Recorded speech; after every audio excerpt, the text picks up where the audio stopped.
Meu nome é Gilberto Manzoni e vou apresentar o trabalho de desenvolvimento do mexilhão Mítulo Gaio Provincialis, cultivado em estados de Zimbros, Bombinhas. Temos como autores também Leonardo João da Silva e Leandro João da Silva. O cultivo de moluscos no Brasil ele tem uma etapa experimental na década de 60, entretanto, nos anos 90 ele toma uma importância comercial, principalmente com a participação de Santa Catarina, que graças ao envolvimento dos pescadores atingiu o auge da produção em 2012 com 23 mil toneladas de moluscos cultivados. As principais espécies cultivadas é o mexilhão perna-perna, é o único mexilhão até então cultivado, e a ostra japonesa Cassiostraea gigas.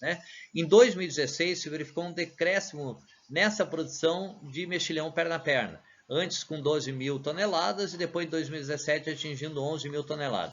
Vários fatores foram atribuídos a esse decréscimo na produção, segundo o relatório do EPAGRE, principalmente na penha, chuva e maré vermelha, em Bombinhas a reordenamento das áreas citadas e principalmente o assentamento massivo de Mytilus platensis. Com relação a essa espécie, classificada como Mytilus platensis, cabe salientar que ela foi identificada a partir de características morfológicas a partir de bibliografias disponíveis. Entretanto, BELS e colaboradores verificaram em 2020 que a espécie, através de análise molecular, é Mytilus gaio provincialis. Então, as referências de Mytilus platensis devem ser corrigidas e considerar a espécie como Mytilus gaio provincialis. Essa espécie ocorre em Santa Catarina, como eu comentei, desde 92, mas não se tem relatos sistemáticos sobre o desenvolvimento dessa espécie, sobrevivência e sistema de cultivos tradicionais utilizados aqui em Santa Catarina. Então, como objetivo geral do trabalho, foi verificar o desenvolvimento do mexilhão em sistema de cultivo suspenso em Zimbros, e como específico, verificar o crescimento em altura, comprimento e largura, relação peso-carne e a sobrevivência dessa espécie no município de Zimbros. A área de estudo foi o Parque Aquícola de Bombinhas, a localidade de Zimbros, numa área de cultivo distante a 1.000 metros da praia, numa profundidade de 5 a 6 metros de profundidade. Foram iniciados lotes de cultivo no outono, inverno, primavera e verão, a partir de sementes coletados em coletores na papel de estudo e selecionado indivíduos com 20 a 35 milímetros ali.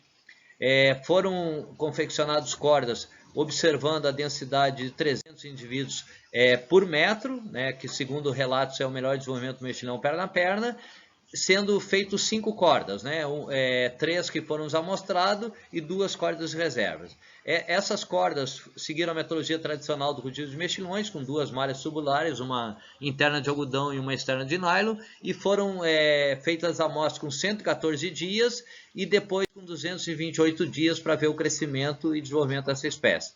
No momento da confecção das cordas de cultivo, elas foram primeiro colocar numa área de aclimatação de maneira horizontal para que a semente pudesse fixar e depois foram transferidos para os long line de maneira vertical e dispostos de maneira aleatória na corda de cultivo.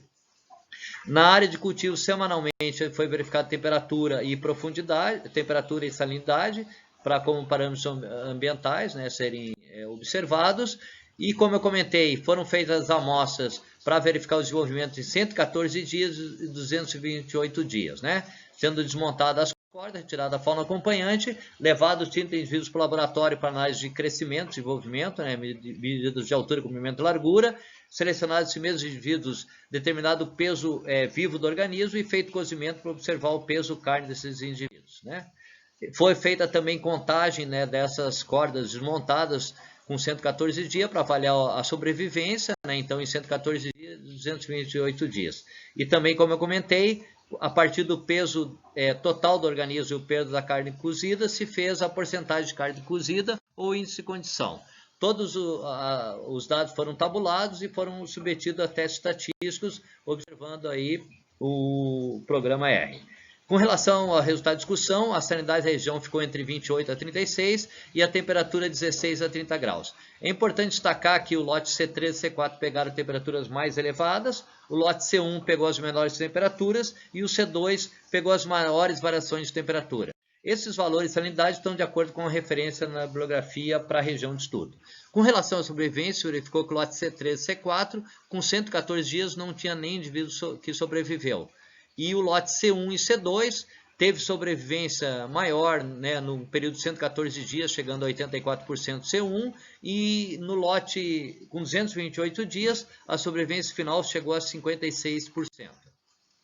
Com relação à mortalidade de Mytilus platensis ou Mytilus gaio provincialis, se verificou que a temperatura elevada valores superiores a 29 graus foi um fator predominante que influenciou na sobrevivência dessas espécies aí. Tá? Com relação aos parâmetros observados, entre altura, comprimento e largura, se viu que tem uma relação linear, né? Se toma como dimensão principalmente, né, a questão do comprimento aí como medida que foi adotado para ver o crescimento dos mexilhões, e se viu que durante os 114 dias, o lote C1 e C2, o lote C2 teve um melhor crescimento. Entretanto, com 228 dias, não se observou diferença significativa entre os dois lotes cultivados, sendo que o tamanho médio do lote C1 ficou 6 centímetros e o C2 com 58 centímetros. Esses valores são muito similares ao perna-perna, referenciado por diferentes autores em Santa Catarina. Com relação ao peso vivo e peso carne, né, com 228 dias, o lote C1 apresentou um peso médio de 26 gramas, né, o lote C2 25 gramas, e o peso carne do C1 ficou em 7 gramas e o peso carne do C2 4 gramas aí. Esses valores também são bastante similares aos valores de peso, carne e peso total e comprimento do mexilhão perna-perna. Com relação, né, ao incremento nesse período, se viu que o peso carne do lote C1 foi em torno de 7 gramas, né, 228 dias, e valor bastante similar também, como eu comentei, em relação ao perna-perna, né? Esse peso carne, diga-se peso carne cozida. Com esses valores foi possível calcular o índice de condição. Né? Com relação à porcentagem de carne cozida, então se viu que o lote C1 teve um valor de 16 a 26% de rendimento e o lote C2 a 16 a 20% de rendimento. Né? Esses valores também estão dentro do que se verifica para o mexilhão perna-perna, de 13 a 21%, né? E às vezes até um pouco um valor inferior foi verificado. Com relação à porcentagem de carne cozida, é importante comentar que foram análises pontuais. Então, esses valores realmente têm essa oscilação, né, 16 a 26%, mas está dentro do esperado aí para perna-perna, como eu falei, e individualmente chegou a se verificar um rendimento até mesmo de 40% do misto de lugares provinciais, superior até o perna-perna. Essa relação do peso da carne cozida é importante também, porque ele está muito associado ao período reprodutivo. E se nós monitorarmos aí esse peso durante ao longo do tempo, certamente a gente pode coletar indivíduos com um rendimento bastante similar ao mexilhão perna-perna. Com relação também, né, ao peso da carne cozida, essa variação se verificou a presença também em alguns organismos coletados, a influência, né, de um caranguejo, né, Pinnotheridae aí, que pode ter influenciado no rendimento desses organismos aí no peso da carne cozida. Com relação à proporção para comercialização, se verificou aí com o misto de lugares provinciais, e com 114 dias nós já teria 63% dos indivíduos cultivados, somando com referência como 4 centímetros, e 228 dias, 95% do lote, né, do C1 estava pronto para ser comercializado. Como conclusão, a gente chegou à conclusão que os cultivos iniciados na estação primavera e verão, né, os organismos não sobreviveram, possivelmente alta temperatura, pode ter ocorrido predação, mas a temperatura foi o principal fator, e o percentual médio da carne cozida também apresentou variação durante as análises, né, e essas variações possivelmente esteve associada a período de desova.